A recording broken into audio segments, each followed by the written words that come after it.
Hello and welcome to episode number 46 of the Crisis Intelligence Podcast. Today is Sunday, April 26th, 2015.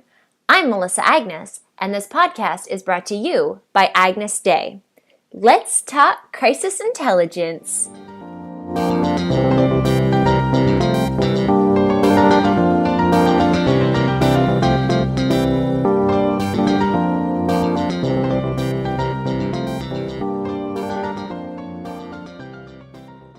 Roman, welcome to the show. Why don't you introduce yourself and tell us about what you do?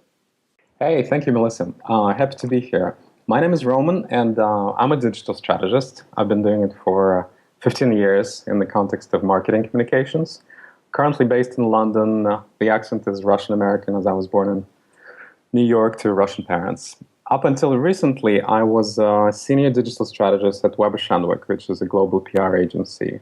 I led the digital crisis capability in Europe for the past 2 years, training Fortune 500 companies in digital crisis preparedness, and was the social media and content planning advisor to the Sochi 2014 Winter Olympics last year. So as I was envisioning and thinking about our discussion today, I thought sort of the Olympics would be the center point of it, of any global event for that matter. You can think about World Cup, a Super Bowl. Doesn't even have to be related to sports per se, so you can throw in the Oscars or Ebola crisis, Malaysian Airlines, or whatever you think is capable of drawing the attention, let's say, of about 1 billion people in the world.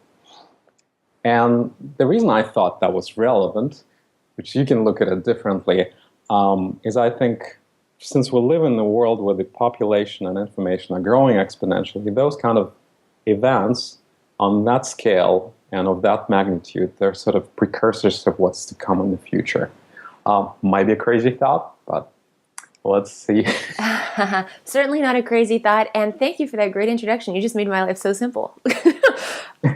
Perfect. Okay, so why don't we, I'm so happy that you reached out. I'm looking forward. I think that what you said is absolutely, correct with looking at now and what we can see in the future and global events, but also super interesting. So and my focus here, or our focus, I should say, on this podcast is, yes, to talk about global events and how to plan for them, how to anticipate, how to, strategize, prepare for issues, prepare for crises, all of this stuff, and your experience at the Sochi Olympics in 2014 is going to be great. I've heard some of your stories, and they're just fascinating, so that'll be fun. But also, I want for listeners to know that if you aren't planning a global event, that it doesn't matter. We're also going to talk about the importance of scalability and everything that we will talk about. I think we're going to break this up because there's just so much info here into 2 podcasts, so this week and next week.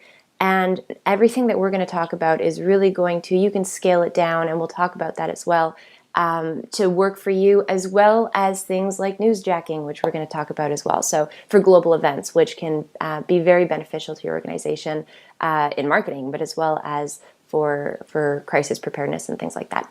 So thank you, Roman. I'm glad to have you here. Why don't we set the stage, or actually, why don't you set the stage? So tell us a little bit about your role at the Winter Olympics in Sochi in 2014, as well as paint the scene for the Olympics. So you were brought in to help with the social media, the content strategy, the digital strategy, the risk management, the crisis management, all of these things. And then also let us know, who are the stakeholders for the Olympics? Why was your role so important? And what were some of the major goals and tasks and challenges that you knew you had to undertake and prevent and prepare for ahead of time? Okay. So I run a team of social media audience engagement and analytics experts, if you will, out of London, Paris, and at times out of New York and Tokyo before the Games. And we were also part of the larger digital and social media team that combined Sochi 2014 organizing committee, as well as the International Olympics Committee and other digital partners and volunteers during the Games. I pulled some numbers and different things because I certainly don't keep them in my head, but I thought they would be useful to paint a little bit of a picture of that sort of scale that we talk about here. So what we managed as a team is a global community of over 1 5.2 million fans and followers. That community generated about 23 billion impressions for Sochi 2014 hashtag throughout 12 months before the games and during the games. So that was the number one Olympic-related hashtag with over 10 million tweets during the games.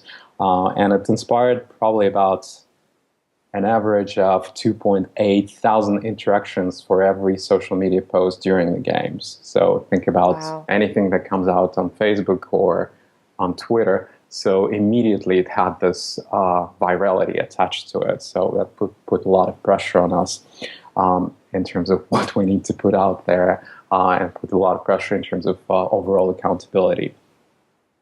So another interesting one, we had 10,000 tweets per minute, which this statistics came from Twitter to us during the opening ceremony, which was an incredible velocity at which we were sort of moving during those peak events, such as opening and closing ceremony. Overall, we provided strategic advice for multiple stakeholders, and the key of them were the International Olympics Committee, the organizing committee, the CEO of the organizing committee, the Olympic family, sponsors, partners, and a number of other entities such as the Russian government including. So everything on all ongoing communications issues overtaking the games preparations agenda, we were part of it. All in all, we tracked about 13 million mentions in multiple languages, which were related to the games, and provided predictive analytics reporting and recommendations for community engagement as well as content strategy on an ongoing basis. How big was your team?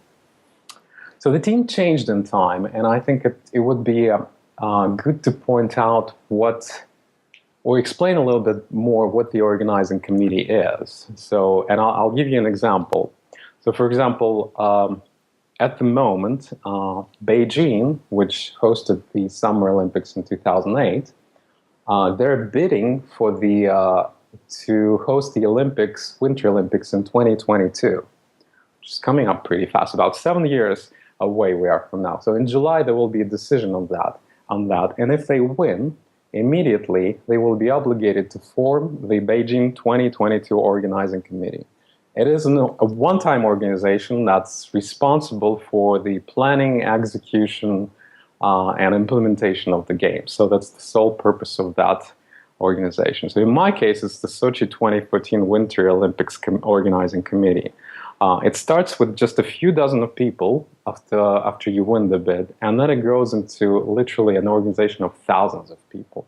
And as any organization of that scale and magnitude, of course, it has its own communications, marketing, content departments. So we were very much plugged into the sort of press office, newsroom, media center part of that organization, working with communications officers as well as the leadership of the organizing committee to help them with all those matters.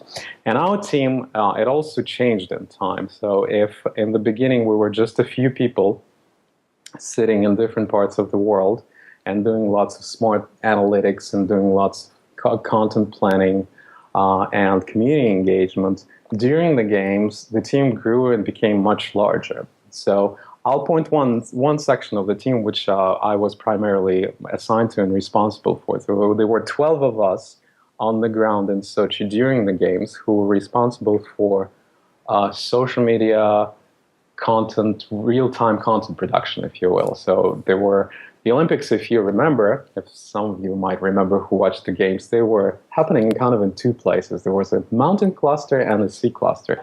So we were sitting in both of those parts of Sochi and literally doing things almost 24-hour a day, trying to capture the essence of what's going on and trying to transcend something beyond what you were seeing in the media, because obviously there were not enough cameras besides us trying to capture the moment there. That's an amazing undertaking.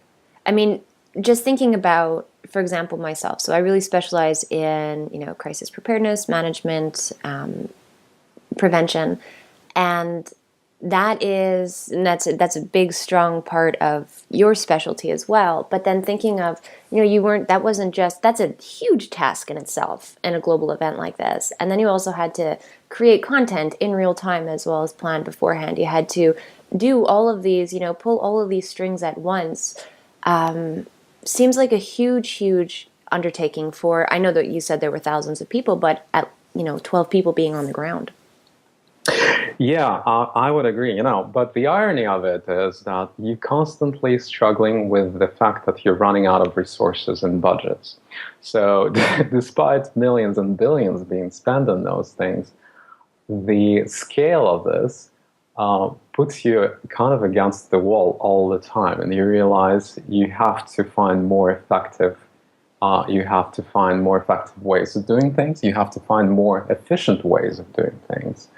So having the right people, growing as you go along, having your team of, let's say, I take all the people who were on the analytics side, on the monitoring side, monitoring the issues and things like that. So they were absolutely invaluable after spending, 2 or 3 months in that game, because it's just the immersion into the issues and the range of them that's happening around the games. It's almost limitless. So you learn so much in a very little amount of time, and truly you become so essential to that team that you almost no one can replicate what you're doing at that point. It's very, very difficult. And then, of course, the volumes of everything that's happening. During the games, there were, I believe, there were about 14,000 members of global media that came to the game. So it's a very the media center in which we were sitting. Think about the best way to explain it is probably imagining sort of a science fiction spaceship the size of Manhattan that just came to take over the world. There's a huge building that hosts all the media that's coming there weeks and months prior to the games to build up their studios. It's a broadcast TV studio, which to me was mind-boggling in the sense that, we live in the world where we carry computers in our pockets, which used to occupy the whole floor of a building in 1950s. Well, as far as the TV concerned, I don't think they moved on. Like, they still live in those huge buildings. And what takes the whole floor sometimes is the air conditioning system that sort of cools down their studio. So it's all very old school in a sense, but, it's a lot of effort that everyone puts for this just one-time moment, which lasts for about 17 days.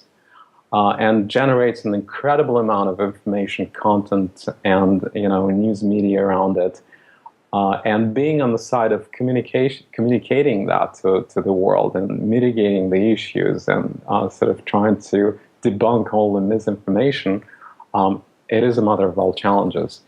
And as I look back at it a year now, I feel like I'm able to digest more of it.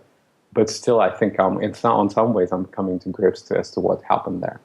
That makes sense. So actually, let's talk about that. So looking at before how long, for example, let's start there. You started with a few months of planning or more. How long was before the games began? Were you given, how long before the games began were you given the task? Right. Yeah, I think it's a great question in the sense that in 2007, so Russia was given the opportunity to host the games. And, now considering that I joined in 2013, you might say I became late in the game, but if you remember, and I think it was Facebook became publicly accessible in late 2006. Twitter just launched. So things were in a completely different place, and when you do planning in this, in terms of communications and marketing in this world, so 6-7 years, it feels like it's a lifetime. Yeah, you actually don't know what kind of expert you're going to end up needing by the end of it, or what kind of tools you need in place. So of course, there's probably very little going on in terms of certainly social media. Digital was very much on the map I'm sure at the time, as well as some of the content planning, but not too much of it. So when I came, I think that was sort of the dash the last dash for the finish line, where we had to put together a team, act quickly, make sense of what's going on, really kind of sort through all the platforms that we have, make a decision on what we're going to go with during the games. And really our choices were the obvious one. We wanted to go with things that were well adopted, and we didn't want to waste our time on the platforms that could have been cool to have, but that we didn't necessarily have the resources and time to commit to. Okay. So I think for us, it was really kind of crystallizing those 7 years into one moment, into that one grain of sand of the Olympic experience in 2014. Wow. So when you became part of the team and you're tasked with all of these digital undertakings, which is immense, let's look at issue versus crisis. And issues are, as you experience, and we'll talk about that throughout the Olympics, were, like you said earlier, limitless, or, and then there's the versus crisis, where you have to plan for and face things from everything from, a terrorist attack to hacks and digital hacks to you name it. So let's talk a little bit of the crisis risk. So thinking crisis is long-term impact. So, and of course, terrorist attack, for example, is automatically, we know that that's a crisis. But then there's also the reputational crises that can impact the Olympics brand long term and not want, make it so that future countries don't want to be hosts and things like that. So how did you approach both from a high level? Right. So on a very high level, there are some incredibly lengthy and complicated protocols that the organizing committee has to put in place. And most of that information, and I've seen those protocols for London 2012 and Sochi 2014, they're kind of algorithms for decision making during a crisis, and most of it is operational crisis. So anything from the roof going down to terrorist attacks, and and so on and so forth, you name it. So, and then there is a piece of it which deals specifically with communications, but to be honest, it's not a huge piece of it, which has always been a big discussion in our circles, because for us it was the most important thing. But essentially, the organizing committee reports to the International Olympics Committee, and they set the bar or the standard as far as how it needs to be done. And as long as they feel that they're comfortable working with the team, because you and I know the best kind of decision making comes from groups of people who have the culture and the training to make decisions quickly when the time comes. Absolutely. Who have done it before, who have sort of this direct line with each other, and with all the important stakeholders. So I think a lot of it, some of it was documented, some of it was sort of verbalized and was in between the people who were ultimately responsible.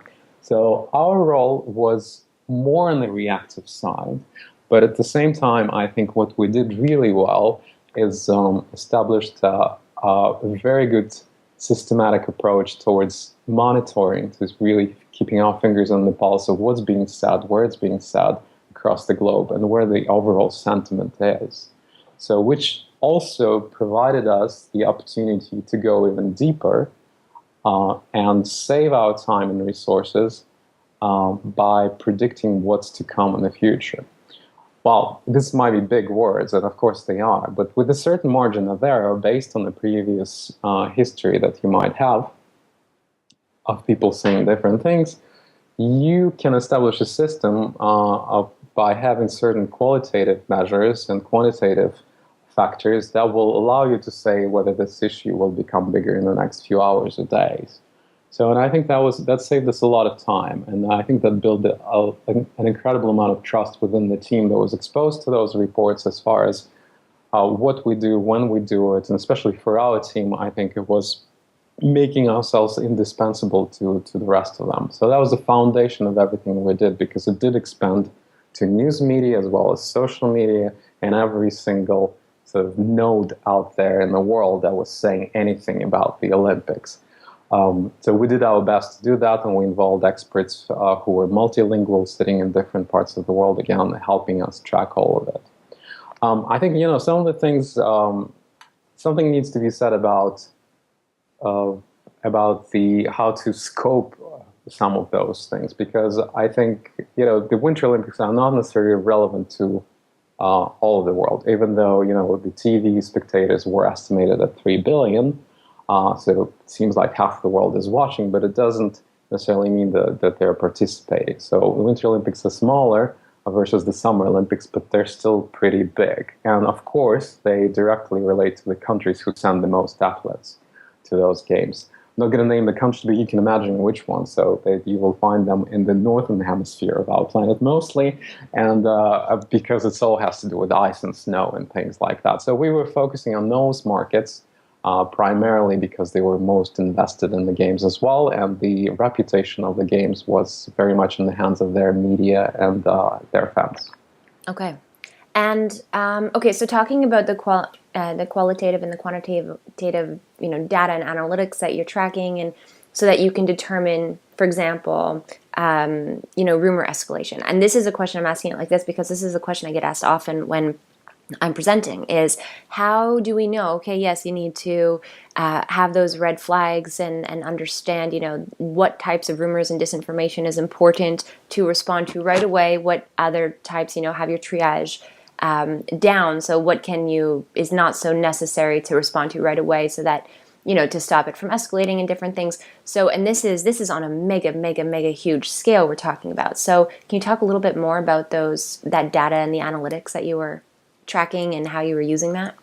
Yeah, absolutely. I find it one of the most fascinating subjects. And to be honest, I would not claim myself to be an expert in that. I think it's a very hot field for anyone who's involved in statistics and serious deep analytics and big data problems. So they're very much into predictive analytics. I have a couple of friends who are pursuing those type of degrees, so they talk a lot about it. I do think that certain industries are excelling at it. When you take the finance industry or the stock market, I think those guys, for ages, they've had some sort of technical analysis on micro and macro level that sort of follows the psychology of the market and predicts, how those charts will unfold in time based on the previous history and performance. So I think all of it hasn't been necessarily distilled into the communications and marketing world as much as I'd like to see. I know a couple of good resources. There's a great book by John Berger. I think it came out about a year and a half ago. It's called "Contagious: Why Things Catch On." So he has his process, sort of those criteria, which he calls steps, that are kind of they're indicators of a story having the potential to become really big or viral. So when I look at it based on my experience, it's just some of it seems relevant, some of it less, but I think it's a fantastic read for those who are trying to dive into it. There's also a good article which actually pointed me to the book, which was written in New Yorker by Maria Konnikova. It's called "The 6 Things That Make Stories Go Viral," something like that. But it's just a really brief article, yet I think it crystallizes some of those things really well. So, I would suggest that could be a starting point for those who are looking to develop something like that. Of course, relying on the expertise of the people who have done monitoring and analytics for a long time to see how they can marry some of that conceptual thinking with the reality of their own brand, because it would be different for every brand, because the risks, the scale, the resources, they're very different. They vary, between different industries as well as the specific brands that you have. But I would say some of the common things and some of the things that we used in our reporting were very simple when you look at it. So besides the quantitative analysis, of course, you can always look at the charts, and you need to. I honestly think more decisions and communications need to be made based on data, people in the war room per se, or during the crisis, they need to be looking at the monitors that have charts with the brand mentions on, across all the platforms that they have. And the reality is that they rarely do that. That's You're usually right. a phone call away, a report away from somebody they don't know in the social media team who does that kind of stuff. Or even on some levels, it's it's in the next room over because the crisis command center isn't big enough, and they're Exactly right. relying on. And then in my case, I've seen a lot of broken telephones happen that way, where they'll send over a report saying, I think that we need to respond because mentions are escalating and rumors are escalating. And in that report, you don't get the same, you don't see it, first of all, you don't see what's happening in real time. So it doesn't grab your heart the way that it's grabbing the hearts of those who are watching it and sending the report. And then you also lack the emotion in the voice of the person actually coming in and relaying that information to the decision makers. So things end up getting, and I've seen this happen over and over again, things end up getting minimized, and you don't actually take it as seriously as you should because it's coming in the form of a report rather than you seeing it with your own eyes, or your team seeing it with their own eyes, or somebody coming in from your team and personally relaying that information. That's exactly right. And that's why the second part of those type of reports should be purely qualitative. And that's what we attempted to do, and I think it worked quite well for the time being. So we were looking at at least four elements that sort of comprise those kind of stories.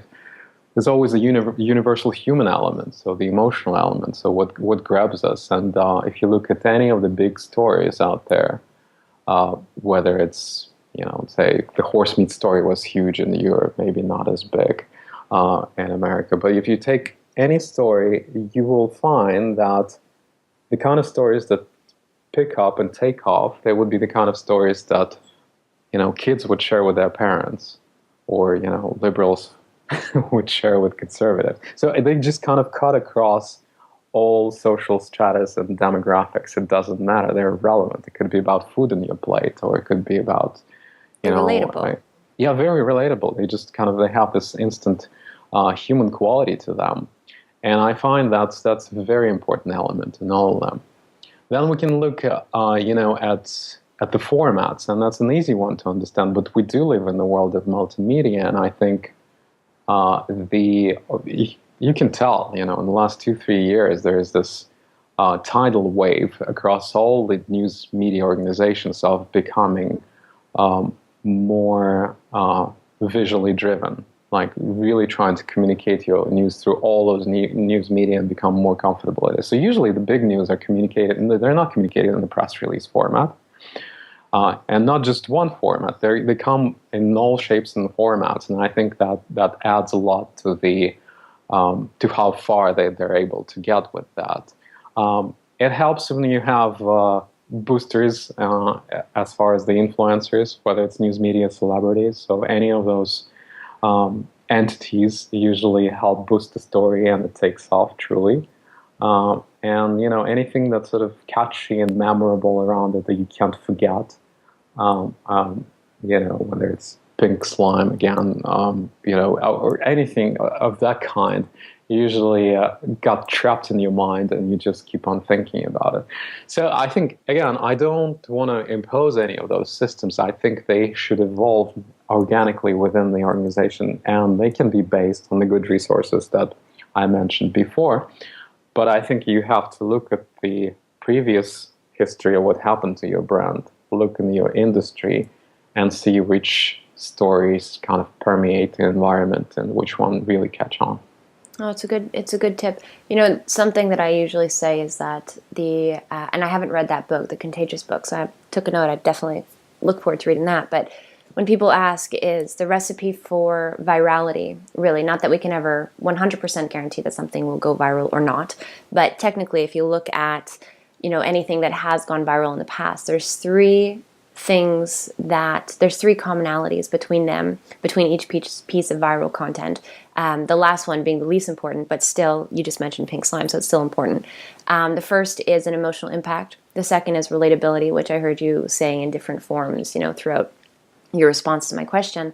And the third is a short and catchy headline, though a short and catchy headline alone, of course, is not enough. But when you attach it, look at Je suis Charlie, look at Pink Slime, look at, when you attach that short and catchy headline that sums up those emotions, then it will help it go viral. So things to look at like that. And when you're looking at, will something go viral, or will this, this is a bad thing, it's being talked about, it's disinformation, or it's rumor, or it's, semi-fact, but will it escalate? Do we really need to respond? Well, how will it reach on an emotional level, on a relatability level? How will it reach the people that it's reaching? How will it impact them? Because if it touches them, and this is an analogy I like to use, if you read something that touches you emotionally, so whether it makes you laugh or it makes you cry or it infuriates you, these animalistic feelings, emotions, and if you feel that by sharing that piece of content, you will, the person with whom, or the people with whom you share it, will relate to the feeling, the emotion that you're feeling, you're going to hit share. So it's a really great kind of a baseline to just go about and say, how is this going to reach? How is this going to impact emotionally? How is this going to relate to our stakeholders continually? Will it continue to escalate? It's a good place to start when you're looking at answering questions like that. Yeah, absolutely. And I think, last but not least, I had seen many reports failing, and I think most of them do. And no one's looking at them, and they don't get the eyeballs. So I think it's critical not only to gather that data, make sense of it, but also make it palatable to the leadership of the organization, and be able to produce those things in a very short period of time. We set the goal to be able to report on any issue in about 20 to 30 minutes, no matter what. It doesn't matter what the volume of things is. Just you have to be able to capture the essence of it in that amount of time. And I think that was the key, because sometimes you look at what's happening and you're like, oh my God, this is going to take another 5 hours to really crystallize. So you have to overcome those things, and you have to make it as simple and digestible as possible. Otherwise, all the logical arguments, they just fail in the end of it. So make it attractive, and make it be able to have a team in place that can produce those things very quickly. I think that's really, really important. And I think it's a big piece of what's missing right now for many organizations, is that realization, and then that, the ability to actually put that through. Actually, so I'm reading through some of the emails that we had exchanged, and you had said that you had built a smart system of issue-specific monitoring based on a unique methodology of virality. So is that a little bit about what we talked about, or is there something more there? Because, just that sentence alone is intriguing. Yeah, no, that was exactly it. Yes, okay. That's exactly what we sort of painted a very abstract picture of it, but more or less that's it, yeah. Okay. And what tools did you use for monitoring, out of curiosity? That's a good conversation. I would say, just in general, because we had spent so much time looking at different tools, and I was in the agency, we have a lot of partnerships across the board. And to be honest with you, I don't think I'm going to name any names, and part of the reason is that we ended up breaking just about every tool. And, and despite all the sort of assurances and promises and our humble predictions about how many millions of mentions we're going to have during the opening ceremony and things like that, it all just cracked at some point, whether it was a social media platform or whether it was a monitoring tool, because of just the sheer volumes of what we were getting. But I think there's just there's a long list of different platforms that are doing quite well right now. So I wouldn't go into the list, but I think they're well known, well established. Mm-hmm. Some of them come from Canada. Many of them actually come from Canada. So curiously, and I think it's worth taking a look at least. And if you just like getting only into it and you're trying to figure out which tool is the best, you have to spend time evaluating at least 5 to 10 different tools. That's what I would suggest. Well, okay, let me ask the question differently then. What functions of tools did you find the most valuable in your monitoring efforts?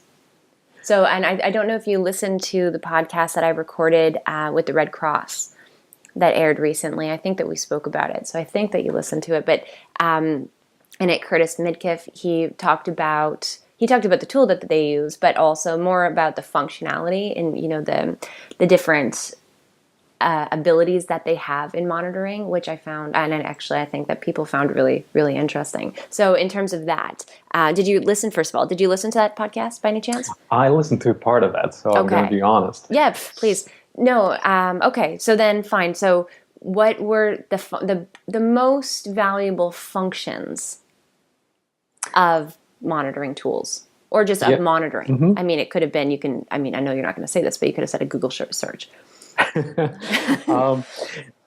That's valuable too. Of all the things, or something like Google Trends, just fantastic sort of long-term kind of analytics tool.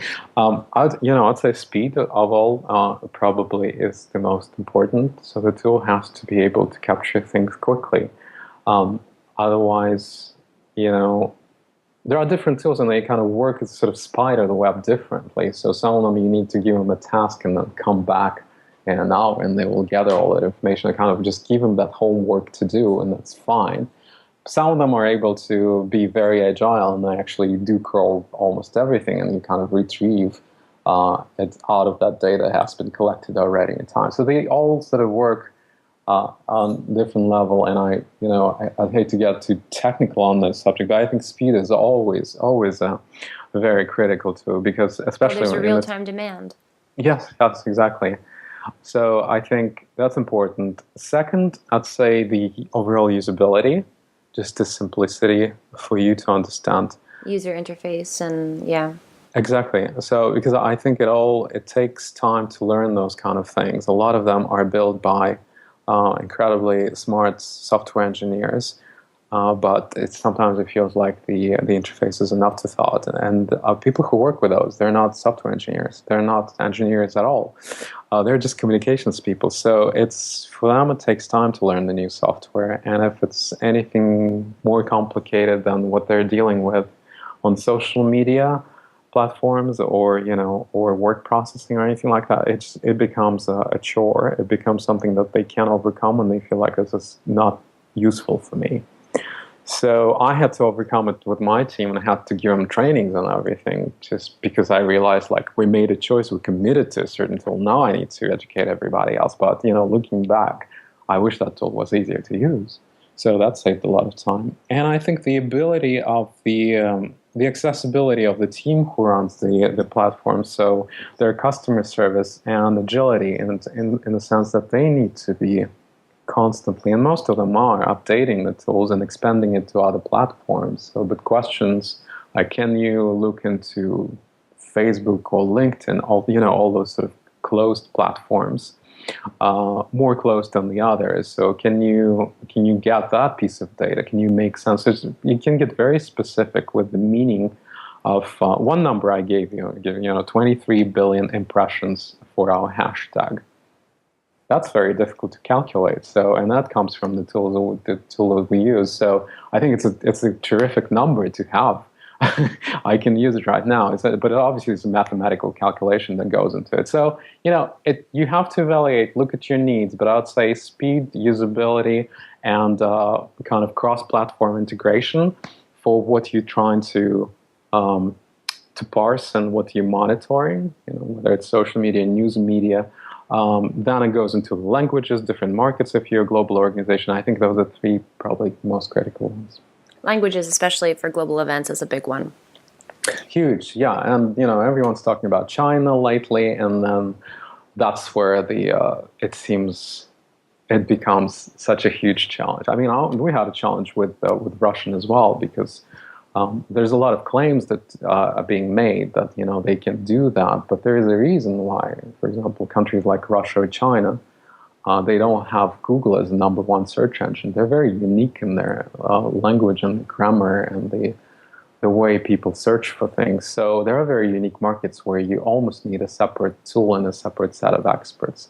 This is why, on a global scale, when you look at the organizations, there's very few brands, no matter how big and prominent they are, that truly have an established, slick system of monitoring the news across the globe on a 24/7 basis. Almost none, to be honest. From what I experienced and what I've seen, of course, I'm might be limited and biased. No, I mean, and I would agree. Absolutely, I would agree. Okay, so I've been thinking about it since one of our last conversations, and so we decided, you and I, that we would split this conversation up into two podcasts, which I think is a really great idea because we're getting to, drill down into specifics on such an interesting event and such an interesting type of event, or let's call it an event because it's not necessarily, I'm thinking Malaysia Airlines, that's a global crisis. Ebola, that's a global crisis. Whereas this is a global event that has, triggers and issues and tons of risk on a global scale. So I'd like to break it down we're about 40 minutes into this conversation, and we've talked about strategy, going into it. So and then next week I want to talk about really what you experienced. So prep is all great, but then what happened in the heat of the moments, and media savvy activists and all the things that you experienced and how you manage them. So for listeners, definitely check in next week because it's going to be another great conversation. But on that note, in terms of when you came into this task, it's a monstrous task, it's an exciting task, it's a great project to work on. What are some things that you felt that you absolutely needed to make sure that your team was prepared with? So whether that's, strategy that we haven't spoken about, or whatever that may be, that we can kind of finish up this week's conversation in that prep work, anticipating, planning, strategy, things that you thought that you should know and expect, and then we can talk next week on how that actually worked when it came to implementation and what the surprises were. Yeah, wow. Well, I don't want to sound trivial because obviously, in terms of planning and strategy, there's lots of wonderful lists that you yourself put out on your blog and things like that. I'll just point out a couple of things that just come to mind immediately because I think that might be important, and I'm not going to attempt to be comprehensive. So, I think you have to understand the extent of your resources, whether you're working on a project or you're working with an agency or an organization, and whom you can rely upon, whom you can draw on your team, whose expertise is valuable to you. So I think knowing your limitations in this sense, and then kind of testing it a little bit as you dive into it, and I would suggest diving into it as soon as possible, whether working on the next event or you're setting up a strategy for yourself, because you can truly learn those things only through doing them. So I think that was my experience specifically with the Olympics, because it seemed like, what is it? Was it my whole life that prepared me for this event, or was there anything in my life that actually prepared me for this event? So, and both of those answers are true. So, but essentially, looking back, I realized that there is nothing you can do. The resources are always limited. The people and expertise are always limited. The tools break, and all those things. So, I think you have to know how much of it works and how much of it is within reach and access, and kind of go from there. I think as you go along, you learn a lot. You meet more people. You meet more, see more things that indicate that you need to make a change in your strategy and planning, and that's important too. It's not something that can be sort of set in stone. And I think we kind of need to boil it down, whether we're talking about, overall social media strategy, crisis intelligence, as you call it, or something more specific. So, do you want to make it more specific, or is this kind of an overall broad view is fine? Well, it's up to you. If you'd like to go more specific, we could talk more specific. As much as you think that will help people to actually, take away and implement, or to at least start thinking about implementing. Yeah, definitely. I would also say that we started off this conversation with saying that global events they're important for us because, it's kind of like Japan in the 80s, like go there, this is the future, this is like the shadow future, what's to come. And the reason is this sort of intensity and volume, and we'll have more of it every day. We're having more of it every day because of the exponential growth of information and news in our lives. So I think, having said that, I think what will prepare, or what would be good for others to do, is actually watch those type of events, and there's plenty of them coming up, or watch the crises that happen unfold in real time. Take the time to do that and see how brands react, what they do, what they did in preparation, if anything, before that, and what is their response. I think within my sort of community, a circle of people who deal with crisis preparedness training and those kind of things, that those are the most valuable lessons, and having a library or collection of those, I think, is makes you so much smarter about your own decision making in the future. Absolutely. Oh my goodness, do I ever agree with that? And I'd add that, so if you work for an organization, I mean, obviously if you fallen across this podcast because of some keywords in it and some interest, and it's your first time listening, great, welcome. But typically, the people who listen have been following my blog or following my podcast for the last 2 years. And I'd add to that and say, find some trusted experts in the industry that are voicing their opinions, that are criticizing and critiquing and putting out case studies and tools and thoughts, and to get you thinking. Because first step is to definitely, follow these global events, whether it's a global crisis or a global event like the Olympics, and watch the real time, understand exactly what you just said, Roman, understand, how things evolve, understand impact on global events, and how social media comes in, and how the news cycle comes in through social media, and vice versa, and all of these things. But then also look to some trusted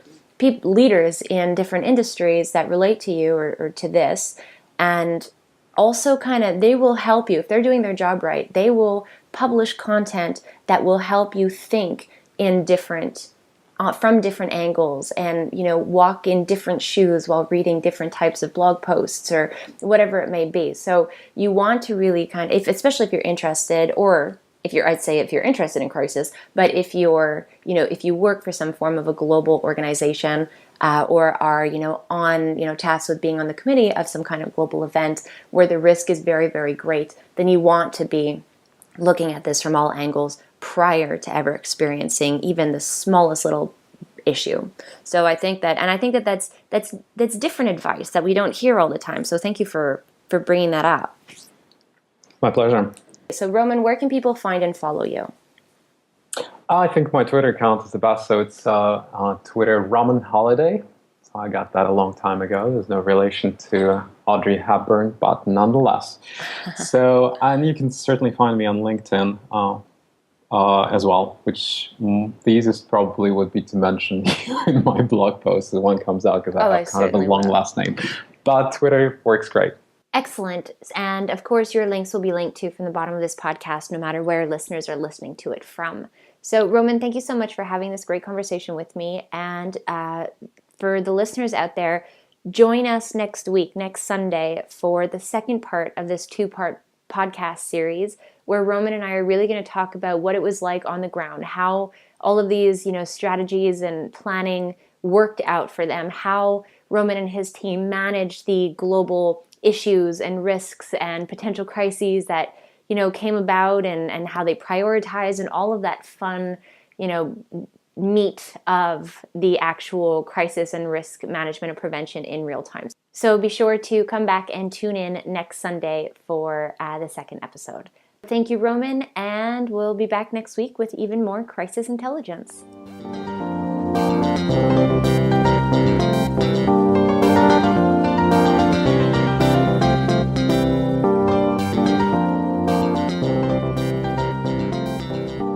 Thank you for tuning in and listening to this week's episode of the Crisis Intelligence Podcast with me, Melissa Agnes.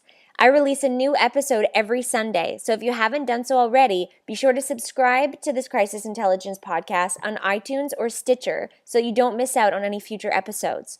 While you're at it, feel free to leave me a rating or review on iTunes.